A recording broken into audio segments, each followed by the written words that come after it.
So I had the chance to meet with some of the kids in the program today. Where are you? Scream out. There you go. I love those kids. And so what I thought I would do, because they gave me a little bit of time to say whatever I want, is offer you a little bit of some observations for your future. I have 5 little rules that you can follow as you find your spark and bring your spark to life. The first is to go after the things that you want. Let me tell you a story. So a friend of mine and I, we went for a run in Central Park. The Roadrunners organization, on the weekends, they host races. And it's very common at the end of the race, they'll have a sponsor who will give away something, apples or bagels or something. And on this particular day, when we got to the end of the run, there were some free bagels. And they had picnic tables set up, and on one side was a group of volunteers. On the table were boxes of bagels, and on the other side was a long line of runners waiting to get their free bagel. So I said to my friend, let's get a bagel. And he looked at me and said, the line's too long. And I said, free bagel. And he said, I don't want to wait in line. And I was like, free bagel. And he says, nah, it's too long. And that's when I realized that there's 2 ways to see the world. Some people see the thing that they want, and some people see the thing that prevents them from getting the thing that they want. I could only see the bagels. He could only see the line. And so I walked up to the line. I leaned in between 2 people, put my hand in the box, and pulled out 2 bagels. And no one got mad at me, because the rule is you can go after whatever you want. You just cannot deny anyone else to go after whatever they want. Now, I had to sacrifice choice. I didn't get to choose which bagel I got. I got whatever I pulled out, but I didn't have to wait in line. So the point is you don't have to wait in line. You don't have to do it the way everybody else has done it. You can do it your way. You can break the rules. You just can't get in the way of somebody else getting what they want. That's rule number 1. Rule number 2. I like this one. In the 18th century, there was something that spread across Europe and eventually made its way to America called puerperal fever, also known as the Black Death of childbed. Basically what was happening is women were giving birth and they would die within 48 hours after giving birth. This Black Death of childbirth was the ravage of Europe, and it got worse and worse and worse over the course of over a century. In some hospitals, it was as high as 70% of women who gave birth who would die as a result of giving birth. But this was the Renaissance. This was the time of empirical data and science, and we had thrown away things like tradition and mysticism. These were men of science. These were doctors. And these doctors and men of science wanted to study and try and find the reason for this Black Death of childbed, and so they got to work studying, and they would study the corpses of the women who had died. And in the morning they would conduct autopsies, and then in the afternoon they would go and deliver babies and finish their rounds. And it wasn't until somewhere in the mid-1800s that Dr. Oliver Wendell Holmes, father of Supreme Court Justice Oliver Wendell Holmes, realized that all of these doctors who were conducting autopsies in the morning weren't washing their hands before they delivered babies in the afternoon. And he pointed it out and said, guys, you're the problem. And they ignored him and called him crazy for 30 years. Until finally somebody realized that if they simply washed their hands, it would go away. And that's exactly what happened. When they started sterilizing their instruments and washing their hands, the Black Death of childbed disappeared. My point is, the lesson here is, sometimes you're the problem. We've seen this happen all too recently with our new men of science and empirical studiers and these men of finance. who are smarter than the rest of us until the thing collapsed. And they blamed everything else except themselves. And my point is take accountability for your actions. You can take all the credit in the world for the things that you do right, as long as you also take responsibility for the things you do wrong. It must be a balanced equation. You don't get it one way and not the other. You get to take credit when you also take accountability. That's lesson 2. Lesson 3, take care of each other. The United States Navy SEALs are perhaps the most elite warriors in the world.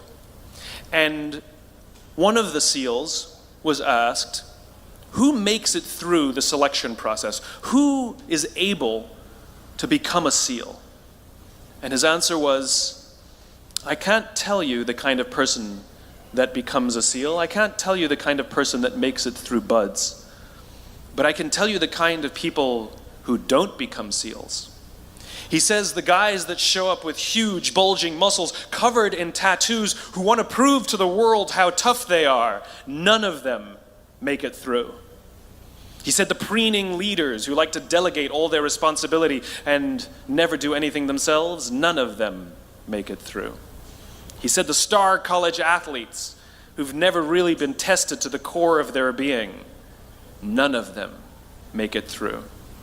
He says some of the guys that make it through are skinny and scrawny.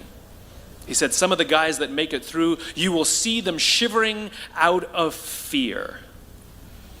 He says, however, all the guys that make it through, when they find themselves physically spent, emotionally spent, when they have nothing left to give physically or emotionally, somehow, some way, they are able to find the energy to dig down deep inside themselves, to find the energy to help the guy next to them.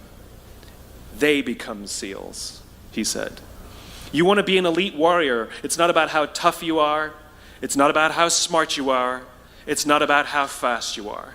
If you want to be an elite warrior, you better get really, really good at helping the person to the left of you and helping the person to the right of you. Because that's how people advance in the world. The world is too dangerous and the world is too difficult for you to think that you can do these things alone. If you find your spark, I commend you. Now, who are you going to ask for help, and when are you going to accept help when it's offered? Learn that skill.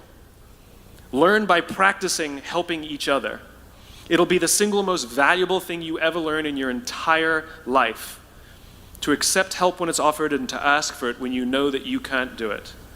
The amazing thing is when you learn to ask for help, you'll discover that there are people all around you who've always wanted to help you. They just didn't think you needed it because you kept pretending that you had everything under control. And the minute you say, I don't know what I'm doing, I'm stuck, I'm scared, I don't think I can do this, you will find that lots of people who love you will rush in and take care of you. But that'll only happen if you learn to take care of them first.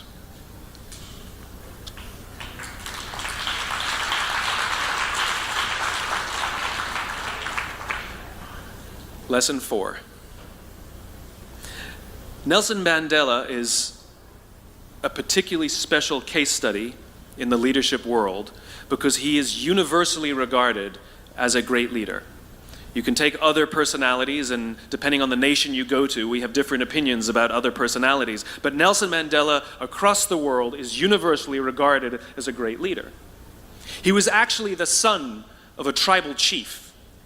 And he was asked one day, how did you learn to be a great leader? And he responded that he would go with his father to tribal meetings. And he remembers 2 things when his father would meet with other elders. 1, they would always sit in a circle. And 2, his father was always the last to speak. You will be told your whole life that you need to learn to listen. I would say that you need to learn to be the last to speak.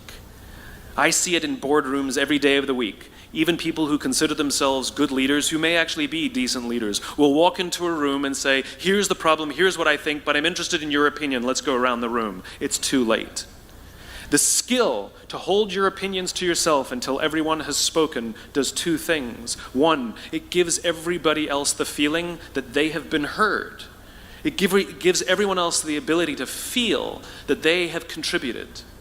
And two, you get the benefit of hearing what everybody else has to think before you render your opinion. The skill is really to keep your opinions to yourself. If you agree with somebody, don't nod yes. If you disagree with somebody, don't nod no. Simply sit there, take it all in, and the only thing you're allowed to do is ask questions so that you can understand what they mean and why they have the opinion that they have. You must understand from where they are speaking, why they have the opinion they have, not just what they are saying. And at the end, you will get your turn. It sounds easy, it's not. Practice being the last to speak. That's what Nelson Mandela did. Number 5. This is Monty Python. 1, 2, 5, 3. For all the other nerds in the audience. There's one. Number 5. My favorite one of all. True story. There was a former Undersecretary of Defense who was invited to give a speech at a large conference, about 1,000 people. And he was standing on the stage with his cup of coffee and a styrofoam cup, giving his prepared remarks with his PowerPoint behind him. And he took a sip of his coffee and he smiled and he looked down at the coffee. And then he went off script. And he said, you know, last year I spoke at this exact same conference. Last year I was still the undersecretary. And when I spoke here last year, they flew me here business class. And when I arrived at the airport, there was somebody waiting for me to take me to my hotel. And they took me to my hotel and they had already checked me in and they just took me up to my room.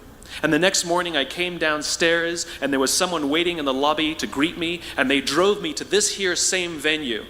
They took me through the back entrance and took me into the green room and handed me a cup of coffee in a beautiful ceramic cup. He says, I'm no longer the undersecretary. I flew here coach. I took a taxi to my hotel and I checked myself in. When I came down the lobby this morning, I took another taxi to this venue. I came in the front door and found my way backstage, and when I asked someone, do you have any coffee? He pointed to the coffee machine in the corner, and I poured myself a cup of coffee into this here styrofoam cup. He says the lesson is, the ceramic cup was never meant for me. It was meant for the position I held. I deserve a styrofoam cup. Remember this. As you gain fame, as you gain fortune, as you gain position and seniority, people will treat you better. They will hold doors open for you. They will get you a cup of tea and coffee without you even asking. They will call you sir and ma'am, and they will give you stuff. None of that stuff is meant for you. That stuff is meant for the position you hold. It is meant for the level that you have achieved of leader or success or whatever you want to call it. But you will always deserve a styrofoam cup. Remember that. Remember that lesson of humility and gratitude. You can accept all the free stuff. You can accept all the perks. Absolutely, you can enjoy them. But just be grateful for them and know that they're not for you. I remember getting off the Acela. I took the Acela from New York to Washington, D.C. And I got off the train like everybody else. And I was walking down the platform like everyone else, and I walked past General Norty Schwartz, who used to be the Chief of Staff of the United States Air Force, the head of the Air Force. And here I did, you see a guy in a suit schlepping his own suitcase down the platform just like me. And just a couple months ago, he was flying on private jets and he had an entourage and other people carried his luggage. But he no longer held the position. And so now he got to drag his own suitcase. And never did it sort of remind me more that none of us deserve the perks that we get. We all deserve a styrofoam cup. It was a pleasure meeting you guys this afternoon. I was blown away by your honesty and your curiosity and your poise. And I am confident that the future is bright, despite the fact that America looks like an absolute mess right now. I am confident that the future is bright for one reason and one reason only, because you will grow up and you will be our future. Thank you very, very much, guys. You're wonderful. Thank you.